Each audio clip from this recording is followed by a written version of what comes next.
The Spanish Inquisitions. What if one of history's most feared institutions was never simply about religion?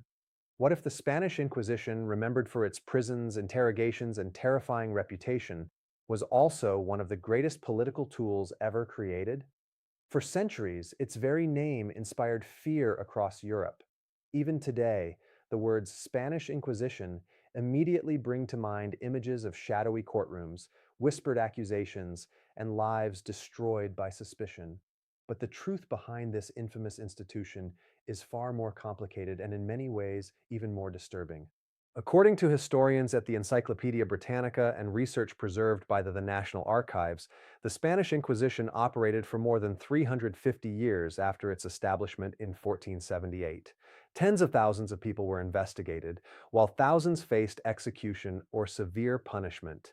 Yet historians continue to debate the true scale of its violence and the political motivations behind many of its actions. Even more surprising is this: the Spanish Inquisition was not created by the Pope alone. It was created because two ambitious monarchs believed fear could unite a kingdom that had been divided for centuries. Before we uncover how this institution rose to power, tell me where you're watching from. And let me know in the comments which period of history fascinates you the most. Is it ancient Rome, medieval Europe, the Crusades, the Renaissance, or another civilization altogether? I read every comment and I genuinely enjoy hearing your thoughts. Now, imagine standing in the Iberian Peninsula during the 15th century. The air is filled with the sound of church bells. Merchants crowd narrow stone streets. The smell of spices from distant lands mixes with smoke rising from blacksmiths' workshops. Colorful marketplaces are filled with Christians, Muslims, and Jews trading side by side. For centuries, much of Spain had been a land where different religions and cultures existed together, though not always peacefully. The Iberian Peninsula had been shaped by conquest after conquest. The Romans had ruled these lands. The Visigoths followed. Then, in the year 711, Muslim armies crossed the Strait of Gibraltar and rapidly conquered most of the peninsula. What happened next shocked Europe. Within only a few years, Islamic rulers controlled nearly all of modern Spain and Portugal. Magnificent cities such as Córdoba, Seville, and Granada became centers of science, architecture, medicine, mathematics, and philosophy. Libraries contained hundreds of thousands of books. Universities attracted scholars from across the known world. Christian kingdoms survived only in the mountainous north. But this was only the beginning. For nearly 8 centuries, Christian rulers slowly fought to reclaim the peninsula. This long struggle became known as the Reconquista. Generation after generation marched into battle believing they were reclaiming lands that had once belonged to Christian kingdoms. Castles rose across the landscape. Fortified towns guarded dangerous frontiers. Every victory pushed Muslim territories farther south. Every defeat delayed the dream of a united Christian Spain. By the late 15th century, only one major Muslim kingdom remained: Granada. Its magnificent palaces overlooked fertile valleys surrounded by rugged mountains. Among them stood one of history's greatest architectural masterpieces, the Alhambra. Its elegant courtyards, flowing fountains, and intricate carvings reflected centuries of artistic achievement. Yet outside its walls, powerful enemies were gathering. Two rulers had changed the balance of power forever. In 1469, the marriage of Ferdinand of Aragon and Isabella of Castile united the two strongest Christian kingdoms on the peninsula. Although each kingdom kept its own laws and traditions, together they formed a political alliance unlike anything Spain had previously seen. Ferdinand was cautious, strategic, and politically ambitious. Isabella was deeply religious, determined, and equally committed to strengthening royal authority. Together, they dreamed of creating a united kingdom under one faith and one crown. But unity was easier imagined than achieved. Spain remained deeply divided. Large Jewish communities had lived there for centuries. Muslim populations still occupied Granada. Many families had converted from Judaism or Islam to Christianity, either willingly or under pressure. These converts became known as conversos and moriscos. Outwardly, they attended church. Privately, some were suspected of practicing their former faith. Whether these suspicions were true often mattered less than what people believed. Fear spread quietly, rumors multiplied, neighbors watched neighbors, business rivals whispered accusations, religious leaders warned that false converts threatened the purity of Christian society. Historians still debate this today. Were these fears based on widespread secret religious practices, or were they fueled by prejudice, politics, and economic jealousy? The answer was probably a mixture of all three. Meanwhile, Ferdinand and Isabella faced another challenge. A stronger monarchy required greater control. Powerful nobles had long acted independently. Regional identities remained strong. Royal authority was far from absolute. The monarchs needed a way to strengthen both political unity and religious conformity at the same time. Religion offered that opportunity. In 1478, with authorization from Pope Sixtus IV, Ferdinand and Isabella established what would become known as the Spanish Inquisition. Unlike earlier medieval inquisitions, this institution operated largely under royal control. That detail changed everything. Officially, its purpose was simple: to investigate baptized Christians suspected of secretly practicing Judaism or Islam. Its targets were not people openly following other religions. Instead, it focused on converts whose loyalty to Christianity was questioned. At first glance, this seemed reasonable to many contemporaries. If someone publicly declared one faith while secretly practicing another, authorities believed deception threatened both religion and social order. But the truth was far more complicated. Once fear enters a society, suspicion rarely remains limited. The first inquisitors arrived quietly. Tribunals were established. Officials announced periods of grace during which individuals could voluntarily confess religious offenses.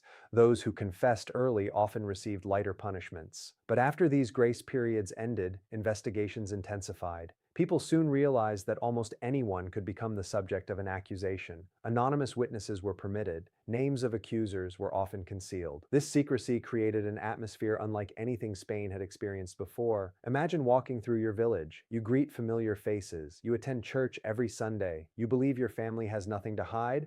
Then one morning, officials arrive. Someone has accused you. You do not know who. You do not know why. You do not even know exactly what evidence exists against you. Fear spread faster than any army. Ordinary conversations became cautious. Private traditions disappeared. Families worried about saying the wrong words. A misunderstood custom, an unusual meal, a forgotten holiday. Any small detail could raise suspicion. One lesser-known fact reveals just how deeply the Inquisition affected daily life. Investigators sometimes looked for signs that former Jewish customs were still being observed: lighting candles on Friday evening, avoiding pork, bathing before religious occasions. Even seemingly ordinary household routines could attract unwanted attention if interpreted as evidence of secret religious practice. Whether innocent explanations existed often mattered little once suspicion began. Yet the Inquisition did not rely solely on fear. It also relied on paperwork. Carefully written records documented testimonies, property, confessions, and verdicts. Thousands of pages survive today, allowing historians to reconstruct countless individual stories. Some defendants confessed immediately, others denied every accusation. Some genuinely practiced forbidden beliefs. Others almost certainly became victims of rumor or personal revenge. Economic motives further complicated the situation. Those found guilty sometimes lost property and wealth. Financial incentives occasionally encouraged accusations. Old rivalries found new opportunities. Personal hatred disguised itself as religious concern. What happened next shocked everyone. The fall of Granada in 1492 finally ended the Reconquista. After nearly 8 centuries of conflict, Muslim political rule in Spain came to an end. Across Christian Europe, celebrations erupted. Church bells rang. Royal banners flew above conquered walls.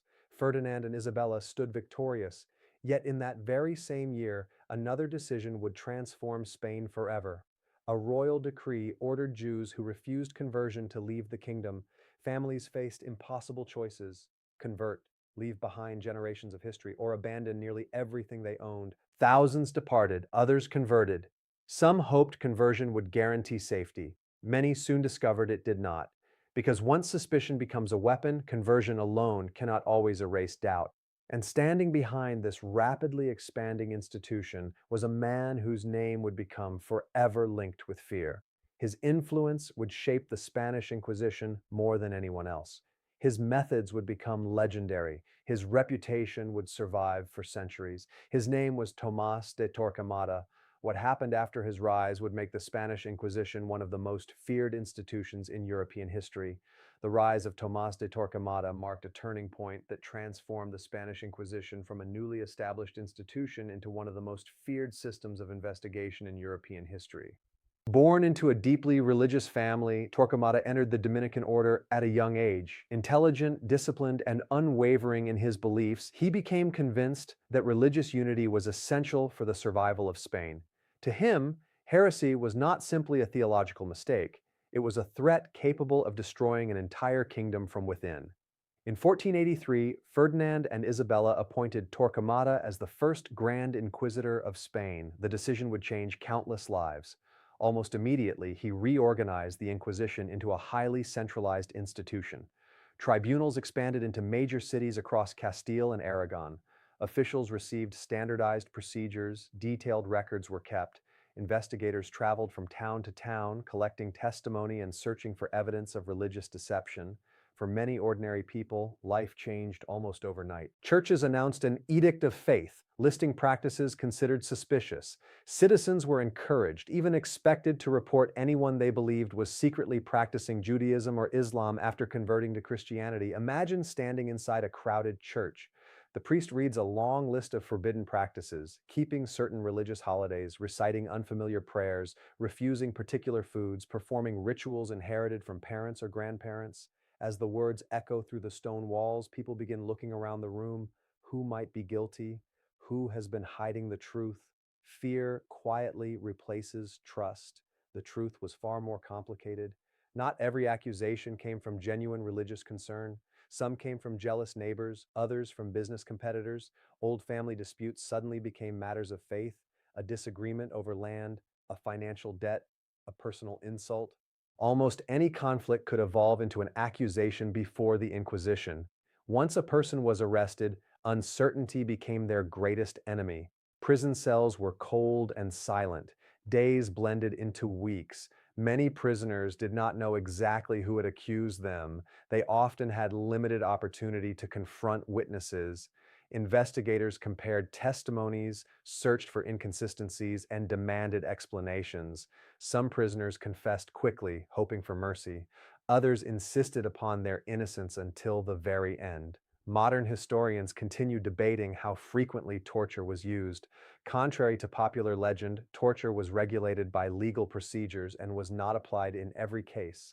Nevertheless, when it was authorized, it could be terrifying. Its purpose was officially to obtain confessions rather than to impose punishment, though the distinction meant little to those who endured it. The psychological fear surrounding the possibility of torture often proved almost as powerful as the practice itself. Outside the prisons, public ceremonies known as autos da fe drew enormous crowds. These were not executions themselves, but elaborate public events during which sentences were announced. People gathered in city squares, nobles, clergy, merchants, and ordinary villagers stood together beneath colorful banners. Church bells echoed through the streets. Prisoners appeared wearing special garments painted with symbolic images representing their alleged crimes. Some were sentenced to prayers or pilgrimages. Others received imprisonment. Property could be confiscated. A few were handed over to secular authorities for execution. These ceremonies served another purpose. They demonstrated the authority of both the church and the crown. Every spectator understood the message. Religious conformity was no longer optional. It had become part of political loyalty. But this was only the beginning. In 1492, the same year Granada surrendered, Ferdinand and Isabella issued the Alhambra Decree. It ordered practicing Jews to leave Spain unless they converted to Christianity.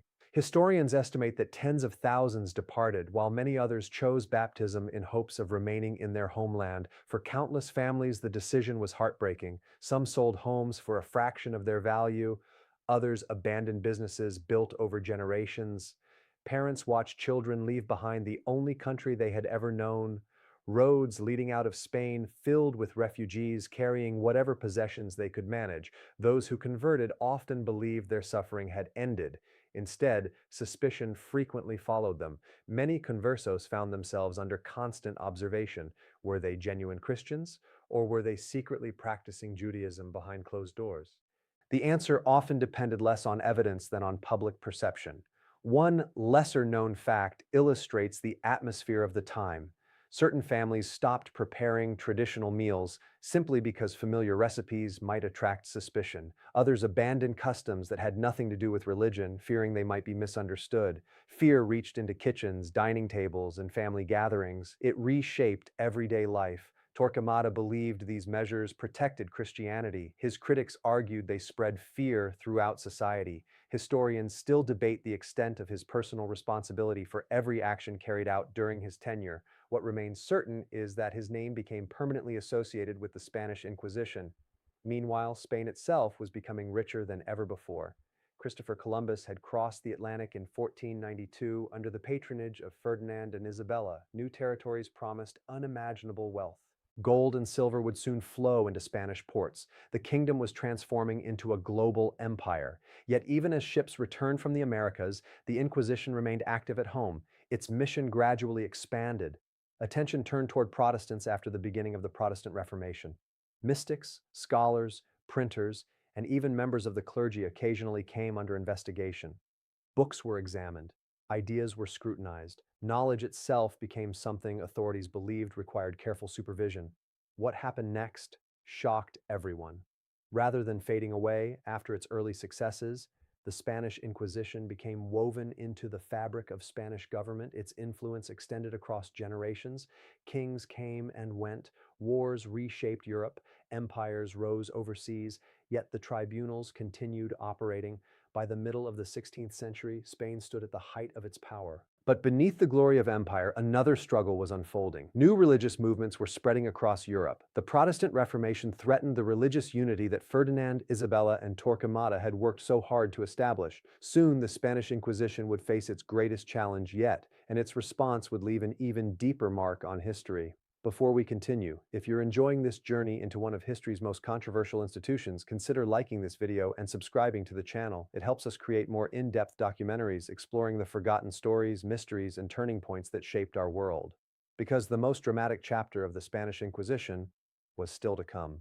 The 16th century brought challenges that no one in Spain could have imagined a generation earlier. In 1517, a German monk named Martin Luther published his famous 95 Theses criticizing practices within the Catholic Church. What began as an academic dispute soon evolved into the Protestant Reformation, one of the greatest religious upheavals in European history. Across Northern Europe, kingdoms and principalities embraced new forms of Christianity. To Spain's rulers, this was not merely a religious disagreement. It was a direct threat to the unity of the kingdom. The Spanish Inquisition immediately expanded its focus. While it had originally concentrated on converted Jews and Muslims suspected of secretly practicing their former faiths, it now turned its attention toward Protestants, humanists, foreign merchants, scholars, printers, and anyone believed to possess prohibited books or dangerous ideas. The truth was far more complicated. Spain never experienced a large Protestant movement like Germany or England. Yet the fear of Protestant influence became powerful enough to justify constant surveillance. Ships arriving from foreign ports were inspected, travelers were questioned, libraries were searched. Books entering Spain could be confiscated if they appeared on the church's index of prohibited books. Knowledge itself became something authorities attempted to control. Imagine being a young university student in 16th century Spain. You hear about revolutionary new ideas spreading across Europe. You want to understand them. You borrow a forbidden book from a trusted friend. Someone notices. Days later, officials arrive at your home. Your books are examined one by one. Your friends are questioned. Your future suddenly depends upon every page you have ever read. Fear was no longer limited to religion. It extended into education, conversation, curiosity itself. What happened next shocked everyone. As Spain's empire stretched across the Americas, the Inquisition crossed the Atlantic. Tribunals were established in places such as Mexico City, Lima, and Cartagena. Although indigenous peoples were generally outside the Inquisition's direct jurisdiction because they were considered newly converted Christians, settlers, colonial officials, merchants, converted Jews, foreign sailors, and others living in Spain's overseas territories could all become subjects of investigation. The reach of the institution had become global. Thousands of miles separated Madrid from the New World, yet royal authority and fear traveled across oceans. One lesser-known fact surprises many historians. Contrary to popular myths, not every trial ended in execution. In fact, the majority did not. Many defendants received lesser penalties such as public penance, fines, imprisonment, exile, or wearing distinctive garments as punishment. Modern historical research suggests that the number of executions, while tragic, was significantly lower than the exaggerated figures often repeated in later centuries. Historians still debate this today. Some argue that the Inquisition's terrifying reputation exceeded its actual death toll. Others emphasize that even when executions were relatively limited, the constant atmosphere of surveillance, censorship, and fear deeply affected Spanish society. The psychological impact cannot easily be measured. Families learned to guard their words, neighbors hesitated before expressing opinions, scholars became cautious, innovation slowed in certain areas where intellectual freedom seemed risky. Fear has a remarkable ability to silence even those who have committed no crime. By the 17th century, Spain itself was changing. The empire that had once dominated Europe began showing signs of decline. Military defeats increased. Economic crises became more frequent. Inflation weakened the kingdom. Foreign rivals grew stronger. Yet the Spanish Inquisition remained. Institutions often survive long after the circumstances that created them have disappeared. Generation after generation accepted its existence as part of everyday life. But beyond Spain, Europe was entering a new age. The scientific revolution encouraged observation over tradition. The Enlightenment promoted reason, debate, and individual thought. Philosophers questioned authority. Scientists challenged accepted beliefs. Ideas spread faster than governments could control them. The world was changing. The Inquisition struggled to change with it. By the 18th century, many European thinkers viewed the institution as a symbol of intolerance rather than religious purity. Even within Spain, influential voices began calling for reform. The monarchy itself gradually recognized that old methods no longer matched a rapidly changing world. Then came one of the greatest political earthquakes in European history. In 1808, Napoleon Bonaparte invaded Spain. The old political order collapsed. French authorities abolished the Inquisition. Although it was briefly restored after Napoleon's defeat, its influence had been permanently weakened. The institution that had once terrified an entire kingdom was now struggling to justify its own existence. Finally, in 1834, Queen Regent Maria Cristina of the Two Sicilies officially abolished the Spanish Inquisition. After more than 3.5 centuries, one of history's most controversial institutions came to an end. Its prisons fell silent, its tribunals disappeared, its authority became part of history, but its legacy did not vanish. Even today, the phrase Spanish Inquisition remains one of the most recognizable symbols of religious persecution and political control. Yet historians continue asking difficult questions. Was the Inquisition as uniquely brutal as popular culture often portrays it? Or has its reputation been shaped by centuries of propaganda from Spain's political enemies? The answer lies somewhere between myth and reality. The institution unquestionably caused immense suffering. Families were divided, lives were destroyed, communities lived under constant suspicion. At the same time, modern scholarship has corrected many exaggerated claims, reminding us that history is often more complex than legend. Understanding that complexity does not erase the suffering. Instead, it allows us to understand how fear, politics, religion, and power became intertwined. Perhaps that is the greatest lesson of the Spanish Inquisition. It reminds us how easily governments can justify extraordinary powers in the name of security, how quickly suspicion can replace trust, how dangerous it becomes when disagreement is treated as disloyalty. The people who lived through those centuries were not simply names in old documents. They were merchants, teachers, mothers, fathers, students, priests, artisans, children. Each carried hopes for the future. Many never imagined that a whispered accusation could change their lives forever. History is rarely divided into heroes and villains. It is filled with ordinary people making extraordinary choices under extraordinary circumstances. The Spanish Inquisition was born from a desire for unity. It survived through fear. It ended because the world changed around it. Its story is not only about medieval Spain, it is about the timeless struggle between authority and freedom, faith and doubt, security and justice. Centuries have passed since the last tribunal closed its doors, yet the questions raised by the Spanish Inquisition remain as relevant today as they were 500 years ago. How much power should governments possess? How should societies respond to difference? And what happens when fear becomes stronger than compassion? Those questions belong not only to history, but to every generation. If you enjoyed this documentary and want to explore more of history's greatest mysteries, forgotten empires, and defining moments, be sure to subscribe and turn on notifications so you never miss a new documentary. Now, I'd love to hear your thoughts. Do you believe the Spanish Inquisition was driven more by religion, political power, or fear? Share your opinion in the comments below. I read every comment and I'd love to hear your perspective.